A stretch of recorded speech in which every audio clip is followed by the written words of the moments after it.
The metal doors slammed shut with a sound like thunder. Rows of men dropped their heads at the same time. Chains rattled. Boots echoed across the concrete floor. Cameras rolled as guards shouted orders that bounced off the cold walls. This was CECOT, the megaprison of El Salvador, built to hold more people than many small towns. In the video, thousands of inmates stood packed so tight they could barely move. Their tattoos told stories of gangs, crimes, and fear. Some men trembled. Some stared at the floor. Some looked straight into the camera, eyes empty. Outside the prison walls, people around the world watched in shock. Supporters said this was justice at last. Critics said this was something darker. The question hung in the air like smoke. Was this the moment El Salvador became safe, or the moment something terrible began? The guards began to move again. A long line of prisoners was pushed forward. Shackles scraped the ground. One man stumbled and the line stopped. A guard raised his hand. The camera zoomed in. Everyone waited to see what would happen next. Before CECOT existed, fear ruled the streets of El Salvador. Years earlier, the country had been known as one of the most dangerous places in the world. Gangs controlled neighborhoods. Families stayed inside after sunset. Children learned to run before they learned to read. People paid rent to gangs just to stay alive. Across the ocean, Americans watched the news and shook their heads. El Salvador seemed broken. But inside the country, a new leader promised change. President Nayib Bukele said he would crush the gangs and bring peace. Many people were tired of being afraid. They wanted action, not speeches. The crackdown began fast and hard. Police arrested thousands of people in days. Roads filled with patrol trucks. Neighborhoods woke up to sirens. Men were taken from their homes before sunrise. Some were known gang members. Others said they were innocent. Courts moved quickly. Due process moved slowly. To hold the growing number of arrests, the government built CECOT. It rose from the ground like a fortress. Tall walls, guard towers, steel fences. Inside were long cell blocks made to hold tens of thousands of inmates. The message was clear. The gangs were finished. In one small town, an American journalist named Michael Carter watched the changes with careful eyes. Michael had covered crime stories for years. He had seen tough prisons before, but nothing like this. When he finally got permission to visit CECOT, he knew the world would be watching what he reported. The day of his visit, the sun burned bright. Soldiers lined the road leading to the prison. Michael checked his notes and followed the guards inside. The air felt heavy. Every sound seemed louder than normal. Inside, Michael saw rows of inmates sitting shoulder to shoulder. No talking, no movement, just silence and chains. Guards walked between them, faces hard, hands on weapons. Michael noticed how young many of the men looked. Some could not have been older than 20. Later, outside the prison, Michael spoke to families waiting for news. A woman named Sarah Johnson said her brother had disappeared weeks earlier. She had no charges, no court date, no answers. She clutched a photo and begged for information. At the same time, police reports showed something shocking. Homicide numbers were falling fast. Neighborhoods once ruled by gangs were suddenly quiet. Stores stayed open late. Children played outside again. Many people said CECOT was working. The country felt split in two. One side praised the prison as a miracle. The other side warned it was a nightmare in the making. Then, just before dawn one morning, everything changed again. Trucks rolled through the gates of CECOT faster than usual. Sirens stayed silent, but the guards moved with urgency. Michael received a short message from a source inside. They're bringing in more than ever before. Something big is happening. As the first truck doors opened and hundreds of new prisoners were forced out at once, the guards shouted for control. The lines began to break. The tension snapped like a wire pulled too tight. And inside the walls of CECOT, chaos was about to erupt. The shouting started before the last truck even stopped moving. Guards rushed forward, pushing prisoners into lines that bent and shook like weak fences. Chains clanged loudly as men stumbled over each other.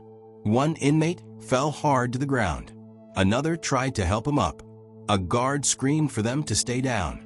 For a second, it felt like the entire prison was holding its breath. Then order returned, but barely. Michael Carter stood behind a thick line of armed officers, watching everything. His heart beat fast. He had seen riots before, but this felt different. This place was built to stop chaos, yet chaos was always waiting, hiding just below the surface.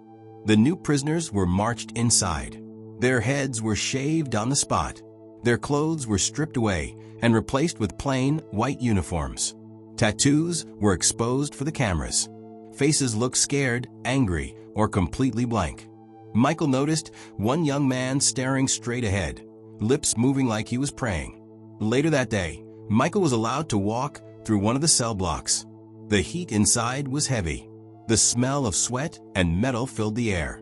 Prisoners sat in rows, packed tight. There were no beds, no pillows, just steel floors and rules. A prison official spoke proudly. He said CECOT was the reason gangs were losing power.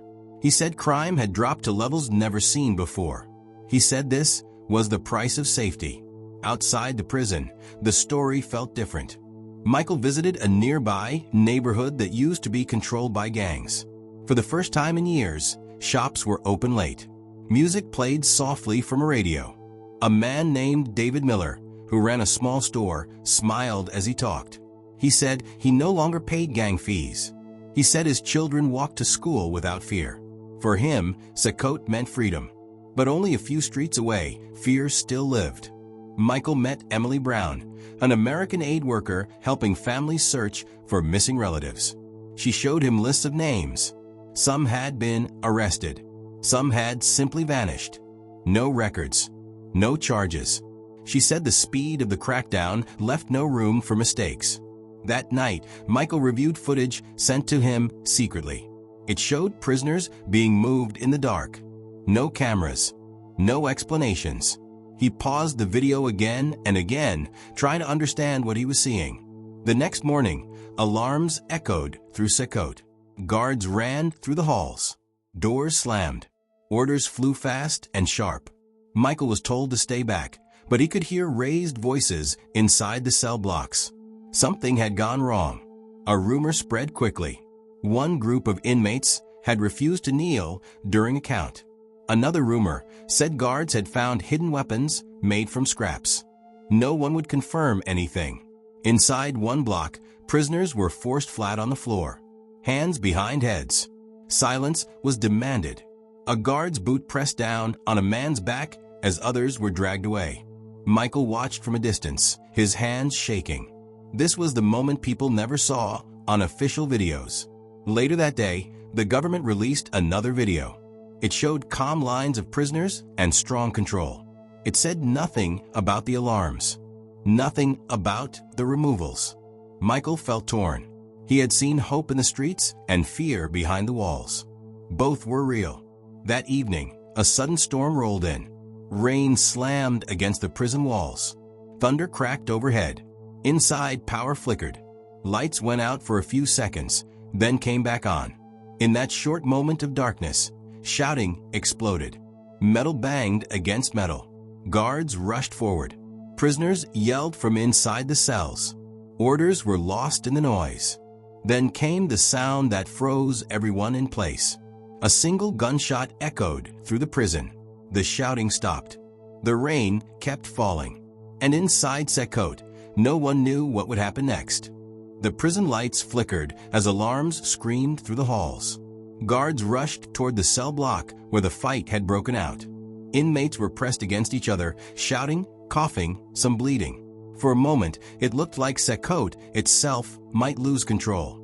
Michael Carter stood behind a thick glass wall, his heart pounding. He had covered riots before, but never inside a prison this big, this new, this crowded. Orders were shouted. Tear gas filled the air. Within minutes, the chaos was forced back into silence. Prisoners were pushed flat to the ground, hands on heads. The alarm stopped. The lights steadied. CECOT was calm again, but it was a frightening kind of calm, like the quiet after a storm. That same day, The government released another video. It showed lines of inmates kneeling, heads shaved, chains tight around their ankles. Officials said order had been restored and security was stronger than ever. Supporters shared the video online, saying this proved the gangs were finished for good. But human rights groups reacted fast. They said the riot showed the danger of overcrowding. They warned that packing so many men together could lead to more violence, not less. In the United States, news channels debated the images nonstop. Some called CECOT a model for fighting crime. Others called it a warning. Michael spent days interviewing people on both sides. He spoke to police officers who said they could finally do their jobs without fear. One officer, Daniel Miller, said murder scenes had almost disappeared. For the first time, he said, "My kids walk to school without me worrying." Then Michael spoke to families again. Sarah Johnson was still waiting. She had finally received a short message saying her brother was inside CECOT, but no charges were listed. She cried as she spoke. "I want safety too," she said, "but not like this. Not without answers." Inside the prison, life followed strict routines. Inmates woke up before sunrise. They ate simple meals. They sat for hours in silence. There was no privacy, no personal space. Guards watched every move. For some men, this was punishment for real crimes. For others, it felt like a sentence without a trial. Weeks passed, and the numbers kept coming. More arrests, more transfers.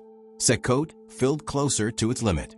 The government announced record-low homicide rates. Streets stayed calm. Tourism slowly returned. President Bukele's approval soared. Yet questions grew louder. Where were the court hearings? How long could this last? Could a country trade freedom for safety and still call itself just? Michael prepared his final report. He walked once more through the prison corridors. The inmates sat in rows, just as before. This time, one man lifted his head and locked eyes with him.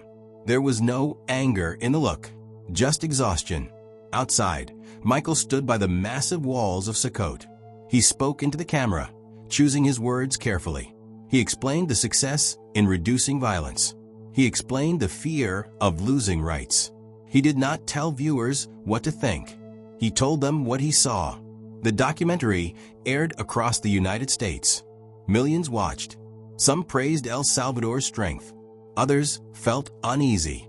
Lawmakers debated. Activists protested. CECOT became a symbol not just of a prison, but of a global question. How far should a society go to feel safe? Months later, another government video was released. It showed even more inmates arriving, more cells filling, more guards standing watch.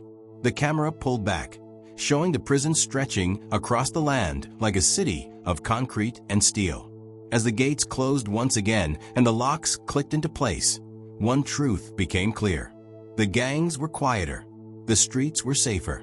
But behind the walls of CECOT, tens of thousands of lives were frozen in time, waiting for answers that had not yet come. And the world was left asking a final unsettling question. Was this the end of violence, or just the beginning of a different kind of fear?